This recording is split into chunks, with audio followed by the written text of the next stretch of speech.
ठीक है, तो 24 श्लोक हो गया। 25वां श्लोक।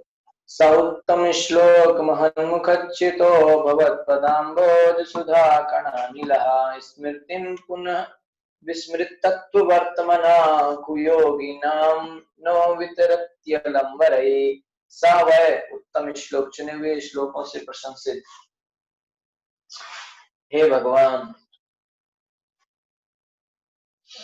महान भक्तों के मुख च्युतहा, मुख से निकली, भवत आपके पद अम्बोज चरण कमलों से, सुधा अमृत के कण छोटे छोटे खंड, अनिला सुखकर वायु, स्मृति स्मरण शक्ति, पुनः फिर विस्मृत भूली हुई तत्व सत्य के प्रति वर्तमान वर्तमान नाम, ऐसे पुरुषों का जिनका पद कु योगी नाम, जो भक्ति में नहीं लगे, ऐसे पुरुषों का ना हम सबों का वितरित पुनः देता है अलम वृथा वरई अन्य वर। हे भगवान, महान पुरुष आपका महिमा गान उत्तम श्लोकों द्वारा करते हैं।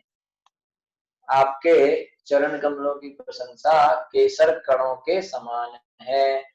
जब महापुरुषों के मुखों से निकली दिव्य वाणी आपके चरण कमलों की केसर धूलि की सुगंध का वहन करती है, तो विस्मृत जीवात्मा आपसे अपने संबंध को स्मरण करता है। इस प्रकार भक्तगण क्रमशः जीवन के वास्तविक मूल्य को समझ पाते हैं। अतः हे भगवान, मैं आपके शुद्ध भक्त के मुख से आपके विषय में सुनने का अवसर प्राप्त करने के अतिरिक्त किसी अन्य वर की कामना नहीं करता। ठीक है, क्या मांग रहे हैं कि ये सब तो चलता रहेगा, हमको क्या चाहिए? हमको चाहिए आपके शुद्ध भक्त के मुख से कथा सुनने का अवसर। ठीक है, क्यों? क्योंकि आपके शुद्ध भक्त आपकी महिमा का गान उत्तम श्लोकों के द्वारा करते हैं। बेस्ट ऑफ द वर्सेस, उत्तम श्लोक, इसे भगवान का नाम ही है उत्तम श्लोक। आपके चरण कमलों की जब प्रशंसा होती है तो कैसी है वो? केसर के कणों के समान है। केसर, जब महापुरुषों के, जब महान शुद्ध भक्त अपने मुख से आपकी कथा करते हैं, मुखों से निकली दिव्य वाणी आपके चरण कमलों की केसर धूलि की सुगंध का वहन करती है। आप समझ रहे हैं क्या बताया जा रहा है? कि जब एक शुद्ध भक्त कथा बोलता है, एक्चुअली में भगवान के चरण कमलों में केसर लगा रहता है। ठीक है, यहाँ केसर, जरा सा केसर इतना महंगा आता है, लेकिन भगवान का वैभव देखिए, भगवान के चरणों में केसर लगा रहता है, केसर का लेप रहता है। तो जब शुद्ध भक्त कथा करते हैं ना, तो भगवान के चरणों में जो केसर लगा है, उस केसर की सुगंध, शुद्ध भक्त की कथा को साधारण मत समझिए, वो भगवान स्वयं जो गोलोक में बैठे हैं, उनके चरणों में जो केसर लग रही है, उस केसर की सुगंध शुद्ध भक्त जब कथा करता है तो उसकी कथा में उसके मुख से वो सुगंध आती है। इसलिए आनंद आता है शुद्ध भक्त की कथा सुनने में। वो सीधा कनेक्शन कहां से आ रहा है? भगवान के चरण कमल से। और चूंकि कनेक्शन है, इसलिए वो चरणों में लगा जो केसर है, उस केसर की सुगंध भगवान के मुख से निकल के आ रही, भगवान के शुद्ध भक्त के मुख से निकल के आ रही। ठीक है, और जब वो भगवान के चरण कमलों से जो केसर की सुगंध जो शुद्ध भक्त के मुख से कथा के साथ जब आती है, वो कथा उस सुगंध को अपने साथ लेके आ रही है ना, उस कथा में वो सुगंध है, मिश्रित है। तो क्या होता है? विस्मृत जीवात्मा है, भूला हुआ है, अंधेरे में जो जीवात्मा है, भटका हुआ है, भगवान को भूल चुका है, जैसे ही वो जीवात्मा उस कथा को सुनता है और उस सुगंध को महसूस करता है, तो उसको अपने भगवान से जो वो अपना संबंध भूल गया है, वो संबंध उसे याद आ जाता है ना। मतलब जैसे किसी की याददाश्त चली जाती है, तो उसको डॉक्टर लोग दिखाते हैं ना कई तरह की चीजें, कि यहाँ है ये फोटो था, शायद कुछ याद आ जाए, हाँ वही है ना। तो ऐसी जो वो भगवान के चरणों के जो केसर की जो सुगंध शुद्ध भक्त जब कथा करते तो उसमें आती है, तो भूला हुआ व्यक्ति, वो जीवात्मा भगवान के साथ अपने शाश्वत संबंध को याद कर लेता है, दोबारा से उसे याद आ जाती है। इस प्रकार भक्तगण क्रमशः जीवन के, फिर उसको समझ में आता है कि मैं तो मनुष्य जन्म में आया हूँ, कि क्या मैं यहाँ पे इंजीनियरिंग करके बैठा हुआ हूँ, ये बनने के लिए मेरा संबंध भगवान से ये नहीं है, मेरा संबंध भगवान का दास बनना है। मैं यहाँ क्या है, माया का दास बना बैठा हूँ। बनना था कृष्णदास, बन गए मायादास, फिर बैठे उदास, कैसे होगा, है ना। तो मायादास बनेंगे तो उदास रहेंगे, और कृष्णदास बनेंगे तो बिंदास रहेंगे, है कि? ठीक है, तो जब वो इस तरीके से अपने संबंध को याद करता है तो फिर वो धीरे धीरे भक्ति में आगे बढ़ना लगता है। इसीलिए कह रहे हैं कि मैं आपके शुद्ध भक्त के मुख से उस कथा को सुनने का अवसर प्राप्त करना चाहिए। ऑलरेडी भगवान से बात कर रहे हैं, कोई छोटा मोटा आदमी नहीं है कि कथा में सुनने को मिल जाए। तो समझने वाली बात यह कि जो व्यक्ति डायरेक्ट भगवान से बात कर रहा है वो ये मांग रहा है कि मुझे कथा सुनने का मौका मिले, तो सोचो आप, कथा भगवान के शुद्ध भक्त से कथा सुनने का कितना महत्व है कि वो भगवान उससे बात कर रहे हैं भाई, अब और क्या चाहिए डायरेक्ट। लेकिन फिर भी वो मतलब भगवान से मिलने से भी बढ़कर हो गई कथा सुनना भक्त के मुख से। अब सोचो, प्रभुपाद जी कह रहे हैं कि पिछले श्लोक में बताया जा चुका है कि शुद्ध भक्त के मुख से ही भगवान की कथा सुननी चाहिए। इसकी और आगे व्याख्या यहाँ की जा रही है। शुद्ध भक्त की दिव्य वाणी इतनी शक्तिमान होती है कि उसमें जीवात्मा को भगवान के साथ अपने शाश्वत संबंध का स्मरण हो आता है। इस जगत में जैसे वो कथा सुनता है ना, उसको अपना पिछला संबंध याद आ जाता भगवान से, जो संबंध भूल गए। क्या संबंध है, मैं दास हूँ, भगवान हमारे मालिक। तो इस जगत में माया के चक्कर में पड़ गए, माया के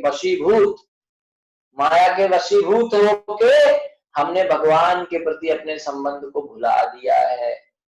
और जिस प्रकार की जब व्यक्ति गहरी नींद में मनुष्य अपने कामों को भूल जाता है, गहरी नींद में सोया तो उसको कोई भी याद नहीं, कहाँ मैं जॉब करता हूँ, कहाँ मेरी वाइफ है, कहाँ मेरे बच्चे, कुछ याद नहीं रहता, आराम से सोता है।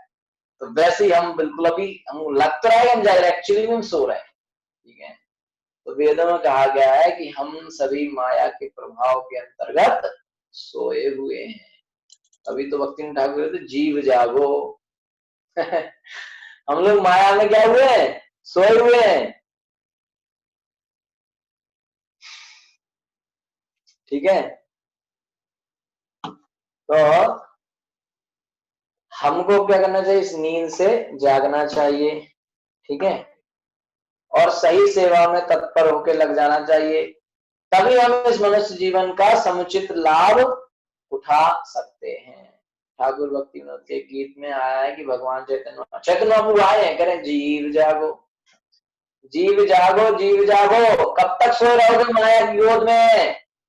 भगवान प्रत्येक सोए हुए जीव को जगाने के लिए और भक्ति में लगाने के लिए खुद आए हैं, और खुद सुबह सुबह चिल्ला रहे हैं जीव जागो, है ना। तो जिससे क्या होता है, उसके इस जीवन के क्यों जागो, ताकि मनुष्य जीवन मिला है, जाग के भजन करो, भक्ति करो। इस जीवन मनुष्य जीवन मिला है, भगवान से अपने संबंध को पहचानो, तो उसके उद्देश्य की पूर्ति करो जो मनुष्य जीवन मिला है। यह उद्बोधन शुद्ध भक्त के मुख से निकलता है। जब शुद्ध भक्त से कथा सुनते हैं तो ये सब विचार हमारे हृदय को हिलाते हैं। शुद्ध भक्त भगवान के चरणार बिंद में शरण लेकर सदैव उनकी सेवा करता है, अतः वह भगवान के चरण कमलों पर बिखरे केसर की कृपा कणों के निरंतर संपर्क में रहता है। अब क्या है, और साइंस देखिए, क्योंकि शुद्ध भक्त हमेशा भगवान चरण कमलों की सेवा करता रहता है, तो चरण कमलों की सेवा जब करेगा तो उसमें जो केसर लगा है वो भी उसको मिलता रहेगा, थोड़ा बहुत उसके टच में आएगा।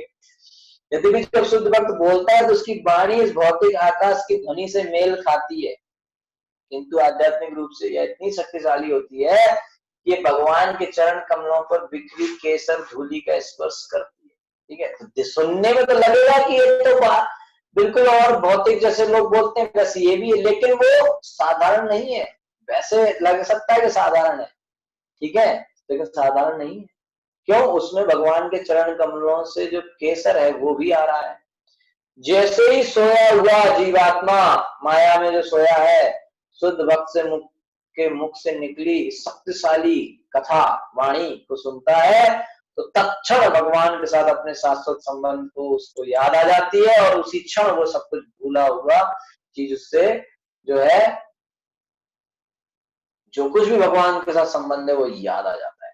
ठीक है, इसलिए इसे बद्ध जीव के लिए ये बहुत ही महत्वपूर्ण बात है कि वो है शुद्ध भक्त के मुख से कथा सुने। ठीक है, क्योंकि वह सारी भौतिक इच्छाओं या प्राकृतिक गुणों के कलमश से रहित होकर भगवान के चरणों पे पूरी तरीके से समर्पित है, सब कुछ छोड़ दिया है भगवान के चरणों की सेवा के लिए उसने। इसलिए उससे कथा सुननी चाहिए। हम सब ही योगी हैं क्योंकि हम भगवान के प्रति नित्य दास के रूप में अपने संबंध को भूलकर भौतिक जगत की सेवा, हम भगवान की सेवा में तो लगे नहीं, हम लोग भौतिक जगत की सेवा में लगे, है ना। कोई कोई को कोई सेवा नहीं मिली तो कुत्ते की सेवा कर रहा है, ठीक है, भगवान सेवा नहीं करते लोग। हम तो हमारा कर्तव्य है कि हम कुयोगी बने हुए पद से उठकर सुयोगी बने। शुद्ध भक्त से श्रवण विधि की जो संस्तुति सभी शास्त्रों, वैदिक शास्त्रों में की गई है, किंतु भगवान श्री चैतन्य महाप्रभु ने विशेष रूप से कहा। तो मनुष्य जिस स्थिति में है, अगर आप पढ़ाई करते हैं तो पढ़ाई करने वाला, जॉब करते हैं जॉब करने वाला, शादी, मैरिड, बैचलर आदमी, औरत, भारतीय, अमेरिकन, अफ्रीकन, इंडियन, ब्राह्मण, शूद्र, जो कोई भी है, जो भी जिस स्थिति में है, चाहे जैसा भी हो, उसी स्थिति में रहते हुए अगर शुद्ध भक्त के मुख से कथा सुनता रहेगा तो धीरे धीरे उसको अपने संबंध की जानकारी हो जाएगी कृष्ण के साथ।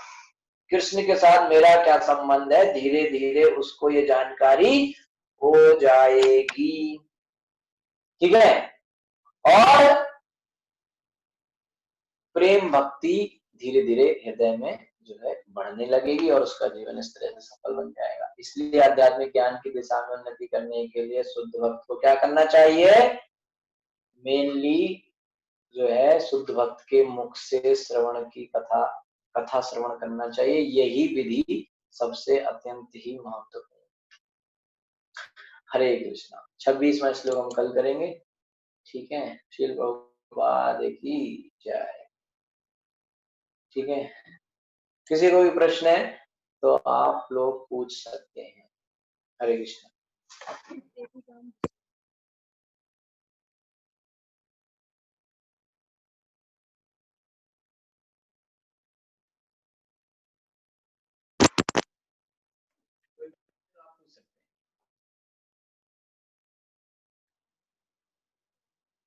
ठीक है, जीवन में बड़े कष्ट अगर हैं, ऐसा हो सकता है ना, बहुत सारे कष्ट, कोई हमारी बात नहीं मानता है, कोई हमको अननेसेसरी कष्ट दे रहा है, ऐसा हो सकता है। हमको लग सकता है भाई हमने तो कोई गलत काम ही नहीं किया, हम तो हमेशा चाहते हैं कि इनका अच्छा किया जाए, लेकिन लोग हमारे साथ गलत ही करते हैं, ठीक है।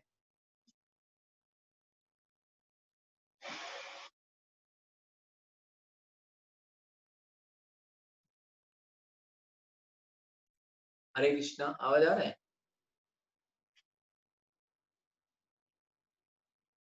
हरे कृष्णा, हाँ भी ठीक है। ओके, तो कई बार ऐसे हमको लग सकता है कि यार हमने तो कुछ किया नहीं है ना, फिर हमारे साथ ऐसा क्यों हो रहा है, लोग हमारे साथ गलत करते हैं, हम तो सही करते सब, लोग हमारे साथ गलत करते हैं। तो ये सब इतना परेशान होने की जरूरत नहीं है, कभी कभी भगवान हमारी परीक्षा लेते हैं इस तरीके, ठीक है। और ऐसा भी नहीं सोचना चाहिए कि हमने कुछ नहीं किया है, क्योंकि अगर हमें हमें कष्ट मिल रहा है और हमको लग रहा है हमने कुछ नहीं किया फिर भी कष्ट मिल रहा है, इसका मतलब हम सोच रहे हैं कि भगवान का सिस्टम गलत हो गया है।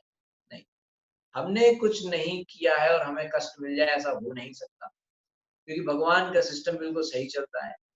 अभी नहीं किया होगा, कभी तो किया होगा पिछले जन्म में, उसके बाद हम क्या इतना सा देखते हैं, पूरा नहीं देखते, पूरा देखो, है ना। कई बार लगता है अरे हमने कोई गलत काम नहीं किया फिर भी हमें इतना कष्ट है, वो आदमी तो खूब पाप भी करता है, उसका सब बिजनेस भी बढ़िया चल रहा है, उसका जॉब भी, उसका प्रमोशन सब हो रहा है, तो पूरा नहीं हमें पता है। लेकिन भगवान कहते हैं कि जो है अगर हमें कुछ कष्ट है तो हमारे पिछले, एक्चुअली कोई हमें कष्ट नहीं दे रहा है, हमारे पिछले कर्म ही हमें इस समय दुख देते हैं। और जो व्यक्ति हमें लगता है कि हमें दुख दे रहा है या गाली दे रहा है या मार रहा है, पीट रहा है, हमको कष्ट दे रहा है, वो व्यक्ति तो एक्चुअली में हमारे कर्मों को हम तक लाने में सहायक है। मैंने क्यों बताया था ना, जिस तरीके से अगर किसी व्यक्ति ने हमें कोई अच्छा काम किया हमने और गवर्नमेंट ने हमको अवार्ड दिया है, तो एक पोस्टमैन वो अवार्ड और वो चीज मेडल हमारे पास देने आएगा ना, तो हम उस पोस्टमैन को थोड़ी कुछ कहेंगे, हम वो तो पोस्टमैन है, वो तो खाली देने आए, थैंक्स तो गवर्नमेंट को बोले, और ये कहेंगे कि हमने इतना महान काम किया था इसलिए गवर्नमेंट ने हमको अवार्ड दे दिया, बहुत अच्छा। तो इसी तरीके से अगर हमने गलत काम किया तो गवर्नमेंट के दूसरे आदमी आते हैं, पुलिस वाले, जो हमें पिटाई लगाते हैं, है ना, तो हम उसको नहीं बोल रहे तुमने हमको ऐसा क्यों किया, वो उसकी कोई मर्जी, वो पुलिस वाले को हमसे पर्सनल कोई इंटेंशन नहीं है, वो तो गवर्नमेंट के भेजा हुआ व्यक्ति है, गवर्नमेंट ने ऐसा अरेंजमेंट किया कि हमको कष्ट दे। क्यों कष्ट दे रही है गवर्नमेंट हमको? क्योंकि हमने गवर्नमेंट का नियम तोड़ा था, ठीक है। तो तब भी हमको, जैसे हमने अवार्ड मेडल मिलने पे अपनी तारीफ की थी कि मेरे अच्छे काम की वजह से मेडल मिला है, इसीलिए जब हमको दंड मिलता है तब भी हमको ये सोचना चाहिए कि हमको दंड मिला है क्योंकि हमने कहीं ना कहीं, कभी ना कहीं, किसी न किसी जन्म में कोई पाप किया होगा, उसका दंड आज मिल रहा है, कोई बात। तो जिस व्यक्ति के थ्रू दंड मिल रहा है उसको गाली मत दो, उसको गाली दोगे नया कर्म बनेगा, आगे फिर कष्ट मिलेगा। कर्म का चक्कर ऐसा ही। अगर जैसे कोई हमको गाली दे रहा है, हम तो शांत रहना चाहिए, कोशिश करना चाहिए, है? उसमें एक लिमिट है। अभी तो अगर एक क्षमता के बाहर जा रहा है तो आप अपना बचाव कर सकते हैं, इसका ये मतलब नहीं कि सहते रहें, लेकिन समझना चाहिए, है ना? और कई बार हमको, अगर कई लोगों को ऐसे ही लगता है हम तो कोई गलत काम नहीं करते, तो पहले शास्त्र पढ़ो, तब पता चलेगा कि करते कि नहीं करते, है ना। कई लोगों को लगता है कि हम तो कोई गलत काम नहीं करते, है ना, हम तो सिर्फ चिकन खाते हैं, तो पहले शास्त्र पढ़ो तो पता चलेगा कि हम गलत काम करते कि नहीं करते, है ना। तो ऐसा करने से धीरे धीरे आइडिया होगा। और वैसे जैसे यहाँ पे कथा की महिमा को बताया गया है, तो नष्ट प्रायेषु अभद्रेषु नित्यम भागवत सेव्य। जो व्यक्ति, अगर थोड़े बहुत हमारे पाप होंगे या बुराई होगी, जो कुछ भी होगा जिसकी वजह से हमारे जीवन में कष्ट है, दुख है, परेशानियां हैं, आत्महत्या करने का मन कर रहा है, जीवन से छुटकारा मिल जाए, कहाँ मैं फंस गया, ये सब फील आ रहा है, दुखी दुखी रहते हैं, उदास रहते हैं, अकेले में बैठ के रोते रहते हैं, तो ये सब बुराइयां नष्ट हो जाएंगी। नष्ट प्रायेषु अभद्रेषु, सारी अभद्र चीजें जीवन की खत्म हो जाएंगी, नष्ट हो जाएंगी। कैसे? नित्यम भागवत सेवया। नित्यम भागवत सेवया, नित्य भागवत की सेवा कीजिए। भागवत सेवा, भागवत मैंने दो भागवत, प्रभुपाद जी ने बताया, एक किताब भागवत, एक व्यक्ति भागवत। तो ग्रंथ भागवत की सेवा कीजिए और व्यक्ति भागवत की सेवा कीजिए। ग्रंथ भागवत है श्रीमद् भागवत, और व्यक्ति भागवत है जो उस भागवत के अनुसार अपने जीवन को जी रहा है। तो एक भक्त को डेली सेवा कीजिए और ग्रंथराज श्रीमद् भागवत को डेली श्रवण कीजिए, अध्ययन कीजिए। तो इस तरीके से जब हम नित्यम भागवत सेवा कहेंगे तो नष्ट प्रायेषु अभद्रेषु हो जाएगा, सारे अभद्र चीजें जीवन से नष्ट हो जाएंगी। फिर क्या हो जाएगा? नष्ट प्रायेषु अभद्रेषु नित्यम भागवत सेव्य भगवती उत्तम श्लोके भक्तिर्भवति नैष्ठिकी। उत्तम श्लोक, भगवान की भक्ति हमारे हृदय में पैदा होगी, और भगवती उत्तम श्लोक भक्तिर्भवति नैष्ठिकी, और हमारी भक्ति कैसी हो जाएगी? नैष्ठिकी हो जाएगी, यानी कि हमारी भक्ति कोई हिला नहीं सकता। फिर आंधी तूफान कुछ भी आता रहे, कुछ भी जीवन में उथल पुथल मचती रहे, हमारा माला से टेस्ट खत्म नहीं होगा। चाहे हमको कोई बहुत बड़ी चीज मिल जाए, बहुत फायदा हो जाए, चाहे नुकसान हो जाए, हम दोनों में समान रहेंगे और भक्ति में आगे बढ़ते रहेंगे। इसलिए भगवान ने गीता में कहा कि सुख को भी और दुख को भी, दोनों को टॉलरेट करो, सहन करो। सुख को सहन कहाँ करना, सुख को तो मजा लेते। भगवान ने कहा सुख भी बेकार है, दुख तो बेकार है ही। एक्चुअली में जो दुख है वो तो दुख है, लेकिन दुख से बेकार सुख है, क्योंकि वो सुख एक्चुअली में दुख है लेकिन हमको लगता है सुख है, तो वो और बड़ा बेकार चीज। ठीक है, तो दोनों को सहन करना है, भक्ति में आगे बढ़ना है, रोज कथा सुननी है, रोज भगवान के भक्तों की सेवा करनी है, तो हमारे जीवन से जो अभद्र चीजें हैं वो धीरे धीरे धीरे धीरे खत्म हो जाएंगी और जीवन सुखमय हो जाएगा, एटलीस्ट कुछ हद तक। हरे कृष्णा। ग्रंथराज श्रीमद् भागवतम की जय। ओके, और तो कोई प्रश्न नहीं है? चलिए, हरे कृष्ण। प्रभु जी, हरे कृष्णा। प्रभु जी, हरे कृष्णा। हरे कृष्णा। हरे कृष्णा प्रभु जी। हरे कृष्णा। आवाज आ रहा है आपको? हाँ जी, प्रभु जी, जो आपके पीछे वो पोस्टर है देवी धाम हाँ वाला, उसमें कौन सा से वाला? हमें देवी धाम वाला, जहाँ पे देवी धाम हाँ लिखा है। हाँ हाँ हाँ। मुझे देवी धाम, मुझे वो उनमें से दो का पता, देवी धाम नहीं पता, वो बता दीजिए। क्या नहीं पता? देवी धाम, आपके पीछे वाले पोस्टर, देवी देवी धाम। धाम? हाँ जी, देवी धाम के बारे में जानना है आपको? हाँ जी, जानना है। अच्छा, देवी धाम, महेश धाम, हरिधाम, गोकुल धाम, 4 है यहाँ पे, ठीक है। हाँ, तो अभी तो समय हो रहा है, कल बता दूं मैं इसके बारे में आपको। ठीक है प्रभु जी। ये तो थोड़ा बड़ा है ना एक्सप्लेनेशन, ठीक है। जी प्रभु जी। Okay, Hare Krishna. Thank you so much for such inquiry. Hare Krishna.